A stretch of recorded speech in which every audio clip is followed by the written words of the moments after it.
Então, Vilela, o Brasil, ele tem um litoral que é muito rico, a gente até apelida de Amazônia Azul, porque tem um território muito parecido com o território da Amazônia, são mais ou menos 4 milhões de quilômetros quadrados.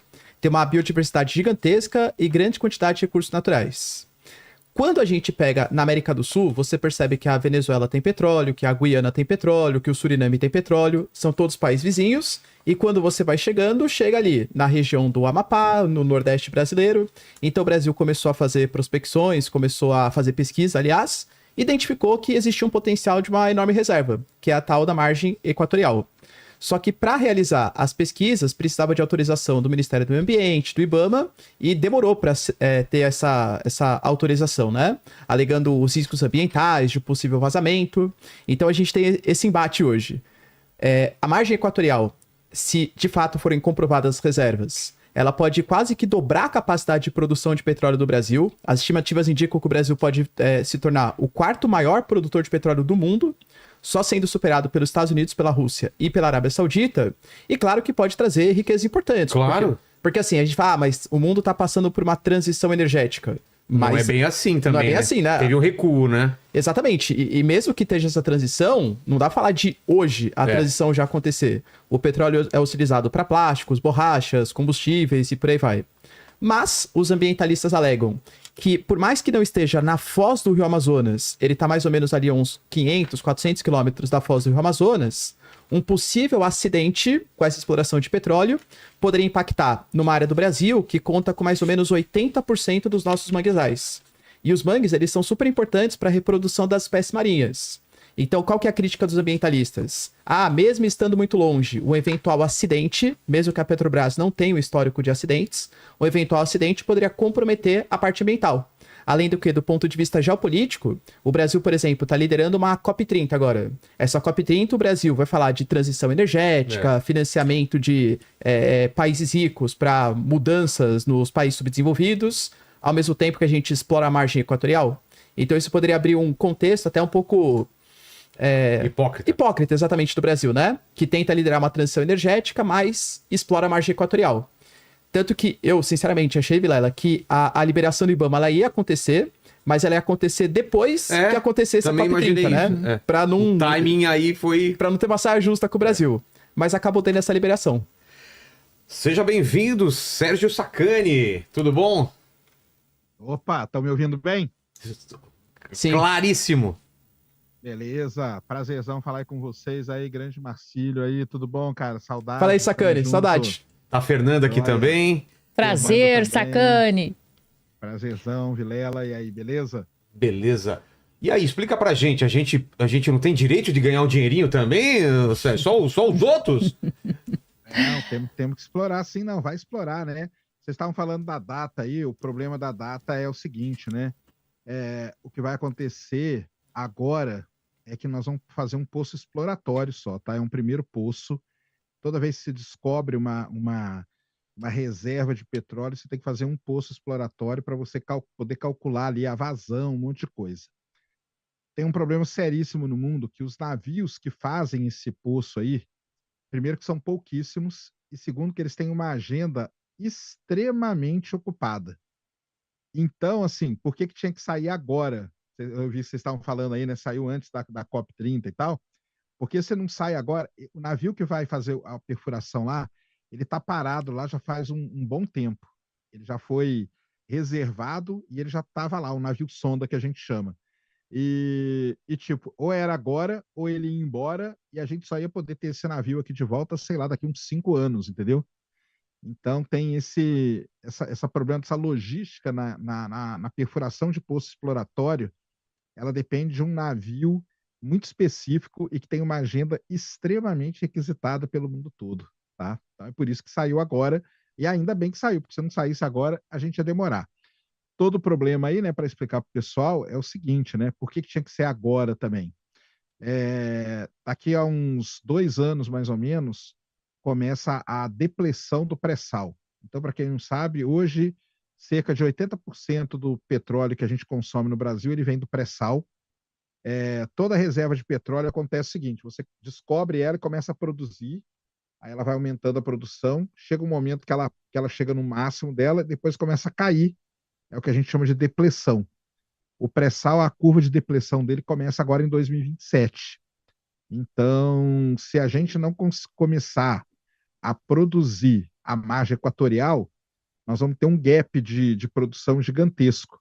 E isso pode resultar em tipo aumento drástico do combustível na bomba aí do tanque na bomba, né? Do gasolina na bomba ali. No posto da esquina aqui, no posto da esquina, porque você vai ficar com um buraco, entendeu? Então, o que acontece com os países? Eles têm que descobrir uma nova reserva antes que a outra entre em depleção. E aí nós descobrimos a margem equatorial. Para vocês terem uma ideia, o PIB ali do Suriname, da Guiana, quadruplicou nos últimos anos por conta da margem equatorial. Então, eles já produzem ali, tem todo esse potencial, vai perfurar esse poço. A perfuração do poço exploratório ela vai demorar mais ou menos uns 4 meses. E aí nós vamos ter uma ideia realmente qual que é o potencial ali daquela região. É correto falar que pode adicionar mais de 400 bilhões ao PIB nacional?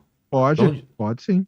Caramba. O PIB do Brasil vai, o Amapá vai se tornar um dos estados mais ricos do Brasil por causa do royalties do petróleo. Então, tem várias consequências aí. O pessoal tem muita gente, vai modernizar, vai colocar a população, porque nós estamos falando do Amapá ali, né? Que mora pouca gente, né?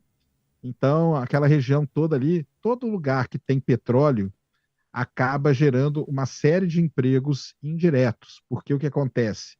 Você tem empresas que vão para lá, empresas multinacionais. Então, primeiro você tem que instalar a empresa, depois tem que ter restaurante, tem que ter hotel, tem toda uma infraestrutura que é desenvolvida na região para que você possa explorar aquele petróleo ali. E o Amapá vai acontecer isso com ele. Então, os próximos anos aí vão ser interessantes. Ô, Sacani, já tem algum tipo de noção, pesquisa em relação à qualidade do petróleo? Ele é um petróleo mais fácil, mais difícil de ser explorado que o pré-sal? Ele é mais fácil do que o pré-sal. O pré-sal é muito difícil.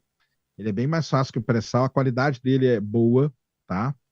Então, assim, ele é um petróleo realmente muito bom ali. É uma região muito boa.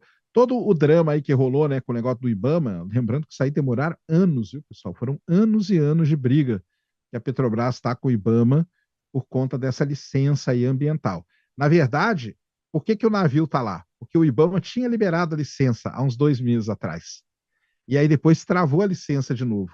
Só que aí, para não devolver o navio, que seguraram o navio. E esse navio é caríssimo, tá? É milhões de dólares por dia que você paga para ele ficar parado ali, porque a agenda dele é extremamente requisitada. É um petróleo bom, é um petróleo que está mais raso, o petróleo do pré-sal, explora ali os reservatórios, né? Estão a cerca de 7 quilômetros. O pré-sal tem todo um desafio tecnológico muito grande que a Petrobras teve que vencer para poder furar aquilo ali. Agora, a margem equatorial não, é bem mais fácil, é bem mais tranquilo de perfurar. Por isso que é estranho, né? Porque a chance de ter um acidente é muito pequena. Mas o IBAMA encheu o saco da Petrobras aí, anos. Fica a dica aqui, o dia que vocês não tiverem absolutamente nada para fazer da vida, vocês vão na TV Senado ou na TV Câmara e peguem lá, porque tem todas as audiências públicas dos últimos anos sobre a exploração da margem equatorial. Vão lá e vejam o que o seu político, não importa o lado, o tipo, nada, o que o seu político fala. Você vai ver lá perguntas que são assim, cara, que você não faz ideia. Você acha que você está num mundo pós-apocalíptico. Pois é. Pergunta que os deputados fazem. Um deputado lá, só para você ter uma ideia, num momento lá da audiência, ele chega pro cara da Petrobras e fala assim, mas vem cá, quanto da mata que nós vamos desmatar para explorar esse petróleo? Não. Sim. Aí o cara, não, tá lá no meio do mar. Não, aí o pior é o depois. Aí o cara da Petrobras fala, não, é uns 200 quilômetros da costa brasileira. Ah, é no meio do mar? É no meio do mar. Então explora isso aí de uma vez. Sim, não vai derrubar árvore, então beleza. Cara, eles não estão nem aí, eles não sabem. Então, assim, assistam. Vale a pena você assistir. Eu assisti todas lá, então tem tudo no YouTube aí. É só pegar a TV Câmara ou TV Senado, tem as audiências públicas lá todas. Mas ó, aproveitando, já que ele está fazendo essa brincadeira, eu queria saber do Sacani se é possível a gente conciliar, então, esse crescimento econômico mais manter aí uma preservação ambiental.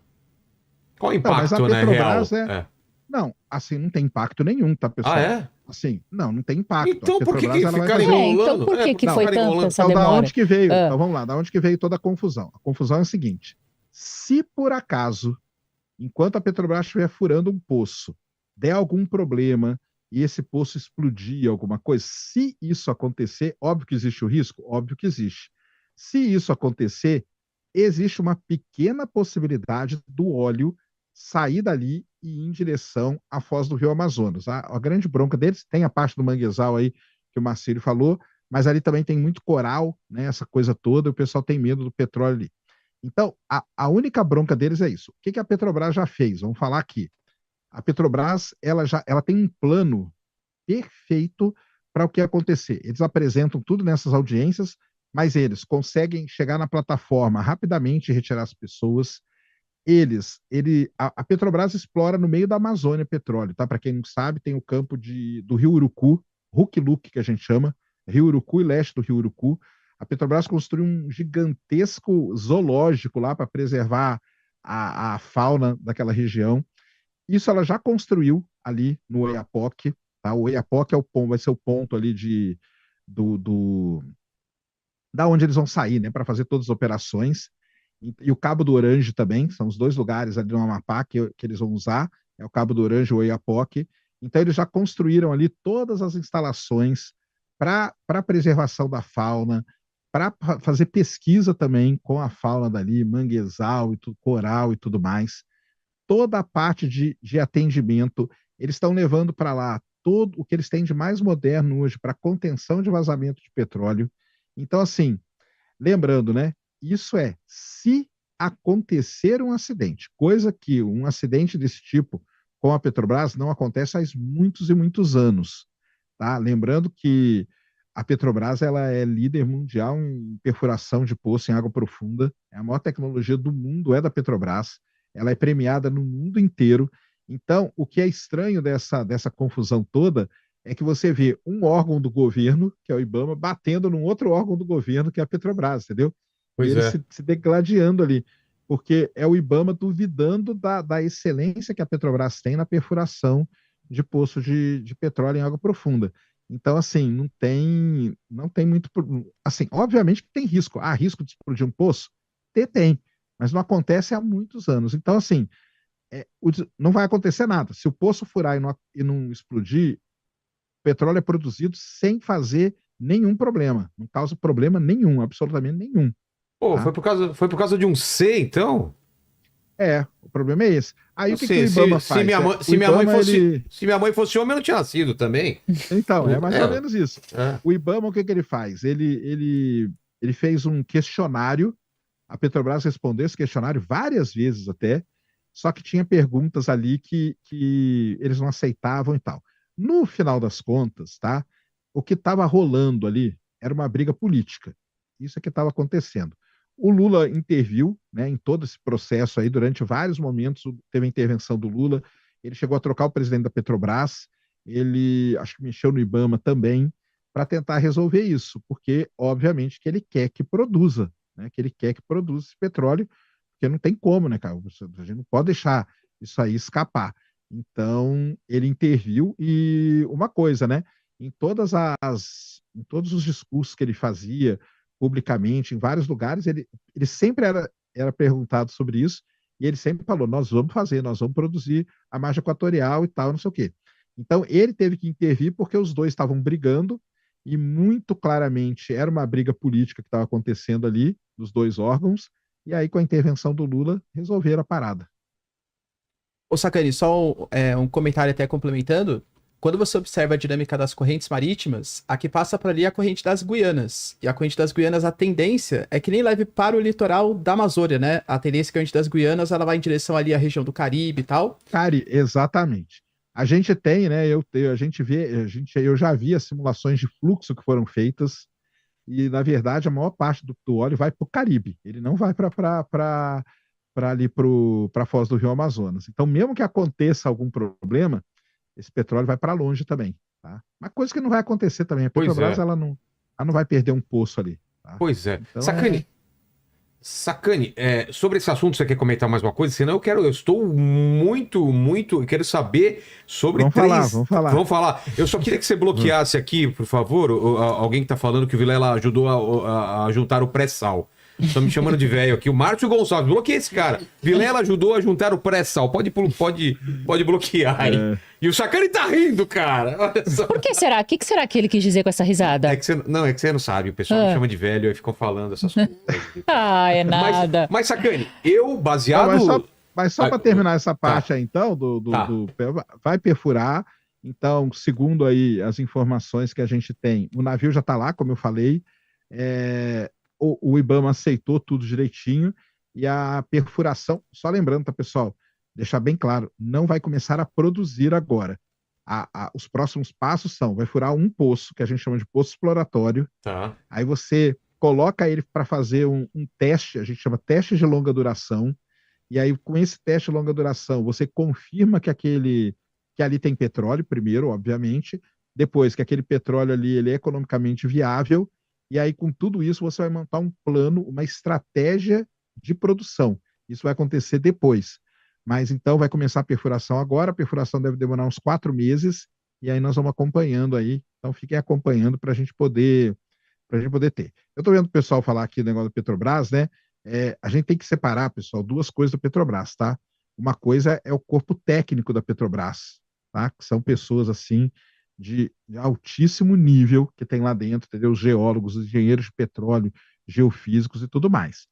Outra coisa é o que acontece na parte política da Petrobras, que esses caras têm, boa parte deles tem até, boa parte não, todos que eu conheço pelo menos têm até vergonha da outra parte. É que a gente fala que a Petrobras é boa e tal, o pessoal acha que a gente está elogiando, né, essa a coisa toda que aconteceu, o petrolão e tudo mais, mas não.